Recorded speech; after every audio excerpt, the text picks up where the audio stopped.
महाराष्ट्र में बीएमसी समेत 29 नगर निगमों के चुनाव में कल मतदान होना है। सबकी नजर बीएमसी पर लगी है, जहां पैसे, पावर, प्रतिष्ठा की लड़ाई है, विरासत बचाने की जंग है। मुंबई में पहली बार किला फतेह करने का सपना है, खुद को असली रणनीतिक वारिस दिखाने का मौका है। पहले इस लड़ाई का ट्रेलर देखिए।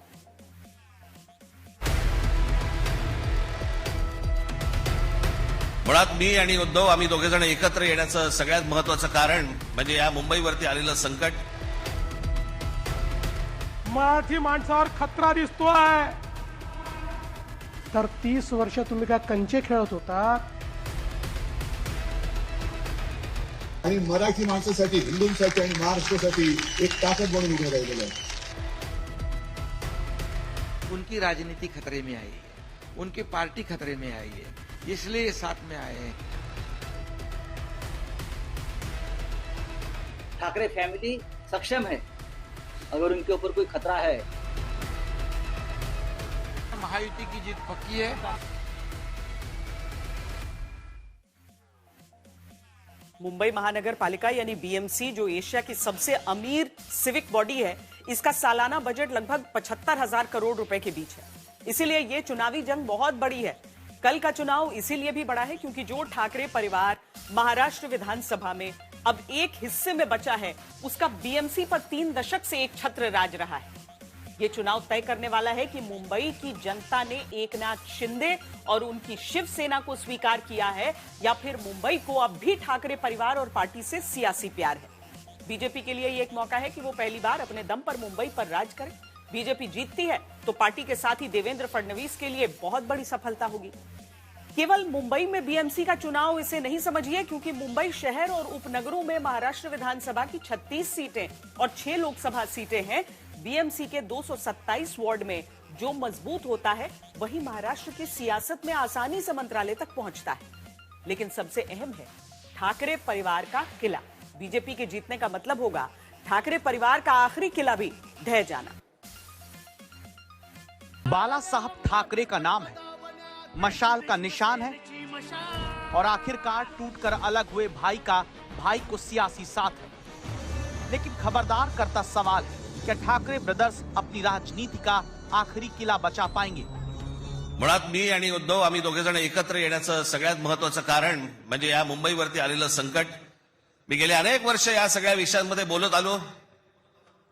गेले अनेक वर्ष मी माझ्या भाषणांमध्ये हे सगळे मुद्दे मांडत आलो की कशा प्रकारचा डाव रचला जातोय। आणि मग मध्यंतरी या राज्य सरकारने हिंदी सक्तीचा विषय आणला आणि त्यावेळेला मग मीही कडाडलो, उद्धवही कडाडला। त्याच्या अगोदरच माझी एक मुलाखत झाली आणि त्याच्यामध्ये मी सांगितलं होतं की कुठच्याही वादापेक्षा आणि कुठच्याही भांडणापेक्षा महाराष्ट्र मोठा आहे। क्या उद्धव ठाकरे अपनी पार्टी और परिवार को राजनीति का ऑक्सीजन देती बीएमसी को जीत पाएंगे? मराठीसाठी एकत्र आलो आणि राज्य बोलत तेच सांगतोय। आमच्यामध्ये तसे वाद नव्हते, पण ते वाद आम्ही आज गाडून टाकलेले आहेत आणि मराठी माणसासाठी, हिंदूंसाठी आणि महाराष्ट्रासाठी एक ताकद म्हणून उभे राहिलेलो। क्या अब की पहली बार बीजेपी अपने दम पर बीएमसी तक में राज करने की ताकत पाएगी? अरे तुम्हाला जर आज मराठी माणूस या ठिकाणी कुठेतरी अडचणीत दिसतोय, मराठी माणसावर खतरा दिसतोय, तर 30 वर्ष तुम्ही काय कंचे खेळत होतात? मला सांगा, काय करत होतात तुम्ही? आणि मग याला जबाबदार कोण आहे?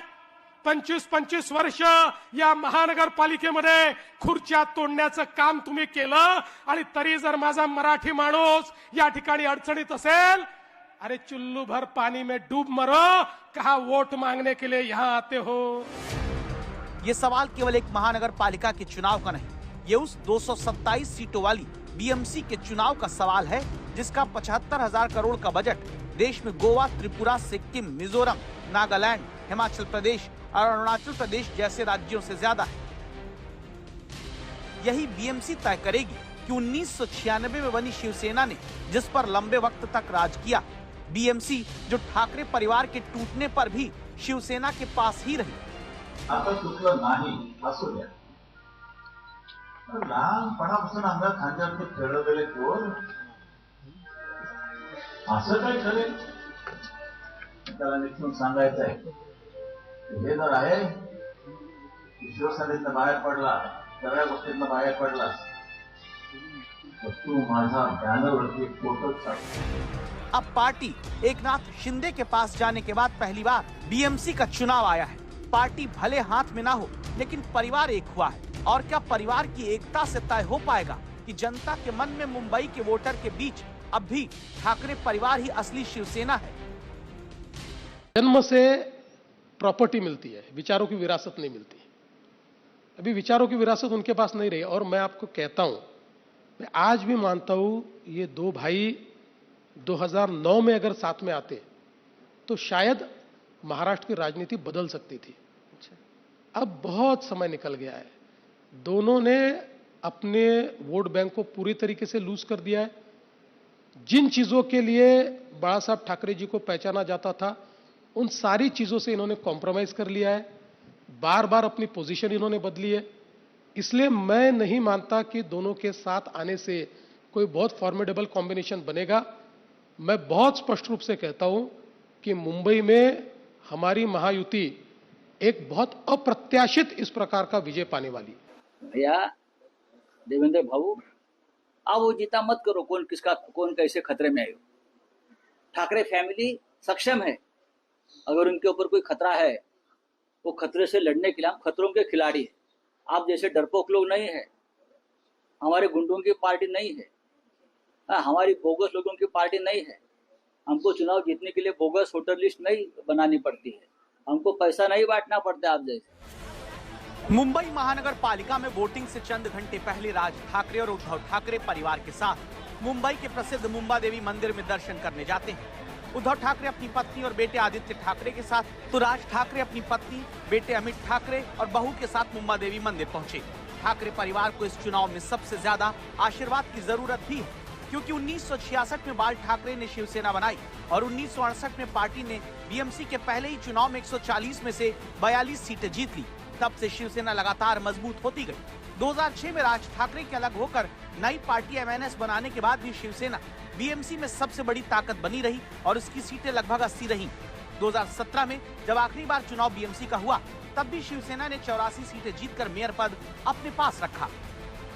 अब 3.5 साल की देरी और 9 साल बाद हो रहे चुनाव में बहुत कुछ बदल चुका है. शिवसेना 2 हिस्सों में बंट चुकी है. कभी ठाकरे परिवार की विरासत न मिलने पर अलग हुए राज ठाकरे अब परिवार की ही विरासत बचाने को भाई उद्धव के साथ एक हुए. जिस बीएमसी से बाल ठाकरे ने पार्टी को राज्य की राजनीति में मजबूत कर दिया, उसी बीएमसी में अब अगर उद्धव राज मिलकर चुनाव जीत पाते हैं, तो दम ठोक कर कह पाएंगे कि जनता की नजर में असली शिवसेना वही है. वरना सियासी अस्तित्व के इस चुनाव में एक बहुत बड़ा झटका ठाकरे परिवार और उनके गठबंधन, उनकी पार्टी को लगेगा.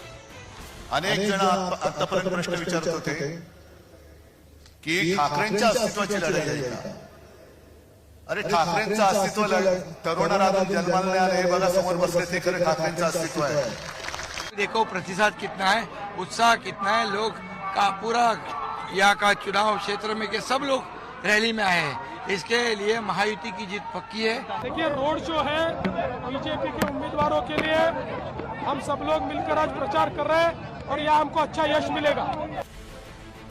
इतिहास गवाह रहा है. 1992 से 2017 तक के बीएमसी चुनाव में 70 से 84 सीट तक जीतते हुए ठाकरे परिवार की पार्टी हमेशा कब्जा करती आई. लेकिन क्या 6 बार से बीएमसी जीतती आ रही ठाकरे परिवार की पार्टी के लिए चक्रव्यूह का वो 7वां दरवाजा आ चुका है, जिसे अब की बार देवेंद्र फडणवीस और एकनाथ शिंदे के आगे तोड़ना कठिन हो सकता है.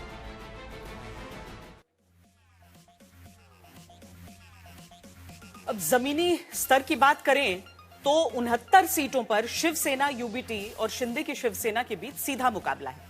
इससे शिवसेना की विरासत का असली दावेदार तय हो सकता है. वहीं शिवसेना यूबीटी यानी उद्धव ठाकरे की पार्टी की 97 सीटों पर बीजेपी से भिड़ंत हो रही है. पता चलेगा कि बीजेपी की ठाकरे परिवार के सामने मुंबई में कितनी ताकत है. वहीं शिंदे की शिवसेना का सामना 18 सीटों पर एमएनएस से होना है और बीजेपी का राज ठाकरे की पार्टी एमएनएस से लगभग 35 सीटों पर कड़ा मुकाबला देखने को मिल सकता है. इन सब के साथ ही हिंदू स्वाभिमान, मराठी मान की जो राजनीति ठाकरे परिवार ने शुरुआत से की है, उसका मुंबई के मैदान में फैसला भी होना है. Never once you have actually shown any sympathy for Hindus. I am a Hindu, a mad Hindu. बाल ठाकरे का ये अंदाज उन्हें हिंदू हृदय सम्राट बनाता था। ये वो दौर था जब बाल ठाकरे महाराष्ट्र में मराठीमान और हिंदू स्वाभिमान की सियासत के साथ सबसे मजबूत राजनीतिक स्तंभ अपने दल को बना देते हैं। मराठी के ऊपर ही हमने शुरुआत की शिवसेना की, और हम मराठी कभी बोल नहीं सकते। शिवसेनेचे पक्ष प्रमुख हार्ड हिंदुत्व और कोर मराठी वाली राजनीति के साथ जो शिवसेना चली, उसी के दम पर महाराष्ट्र की राजधानी मुंबई के मिनी विधानसभा कहे जाने वाले बीएमसी चुनाव में साल दर साल ठाकरे परिवार का कब्जा होता है। तर ही निवडणूक ही ठाकरे बंधूंची नाहीये।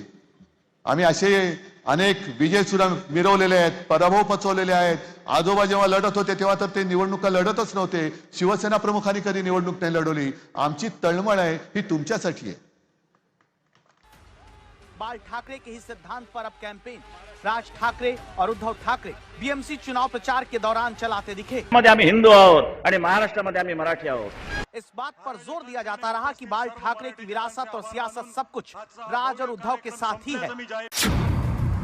इन सब की जरूरत इसलिए पड़ रही है क्योंकि एकनाथ शिंदे ने जब शिवसेना पार्टी का नाम हासिल कर लिया तो प्रदेश में हुए पहले लोकसभा चुनाव में भले उद्धव ठाकरे की पार्टी को थोड़ी सफलता मिली, लेकिन उसके बाद पहले विधानसभा चुनाव में उद्धव की पार्टी को कांग्रेस और शरद पवार की पार्टी की सीट जोड़ देने के बाद भी शिंदे की शिवसेना से कम सीट हासिल होती है। जिस महाराष्ट्र में शिवसेना मतलब ठाकरे परिवार रहा, वहां विधानसभा चुनावों में हालत ये तक हो गई कि शिवसेना से ही अलग होकर पार्टी चलाने वाले राज ठाकरे एक सीट तक नहीं जीत पाए। यहाँ तक कि राज ठाकरे के बेटे माहिम में तीसरे नंबर पर रहे। वर्ली सीट पर तब उद्धव ठाकरे के बेटे आदित्य की जीत का अंतर पहले के मुकाबले घट गया। ऐसे में ये मुंबई की बीएमसी का ही चुनाव है, जहां एक बार फिर परिवार और पार्टी दोनों के राजनीतिक भविष्य पर सवाल है।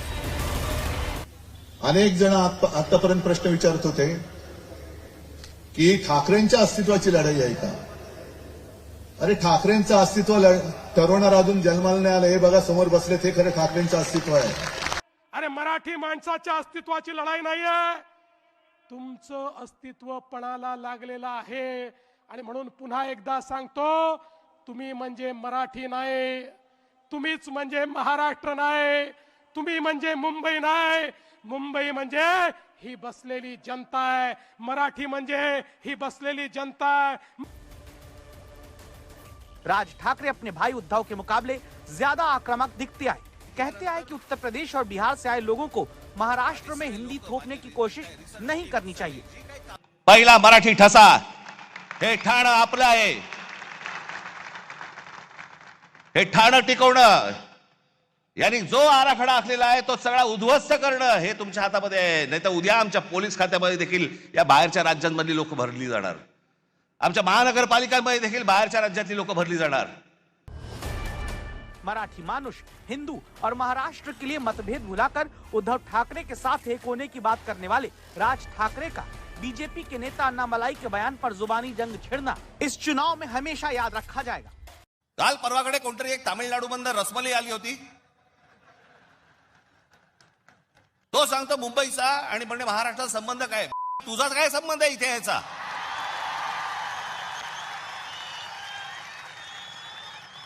यांच्यासाठीच माननीय बाळासाहेब बोलले होते, हटाव लुंगी। आणि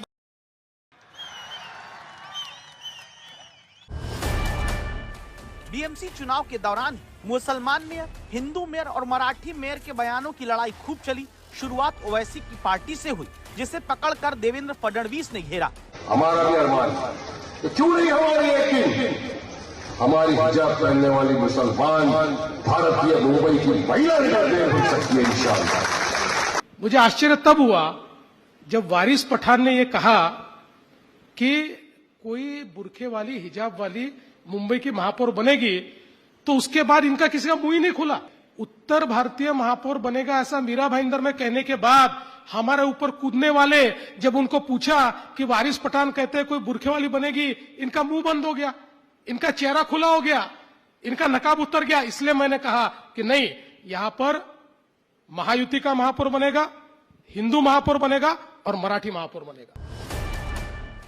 बीएमसी चुनाव के दौरान मुसलमान मेयर, हिंदू मेयर और मराठी मेयर के बयानों की लड़ाई खूब चली। शुरुआत ओवैसी की पार्टी से हुई, जिसे पकड़कर देवेंद्र फडणवीस ने घेरा। मराठी अस्मिता वाला भरोसा अब की मुंबई में किसकी तरफ जाएगा? सवाल यही है, क्योंकि ठाकरे परिवार की राजनीति मराठी की जमीन पर ही टिकी है और अगर वो जमीन बीएमसी में हिल जाती है तो फिर वापस पाना बीजेपी के सामने बहुत कठिन हो जाएगा।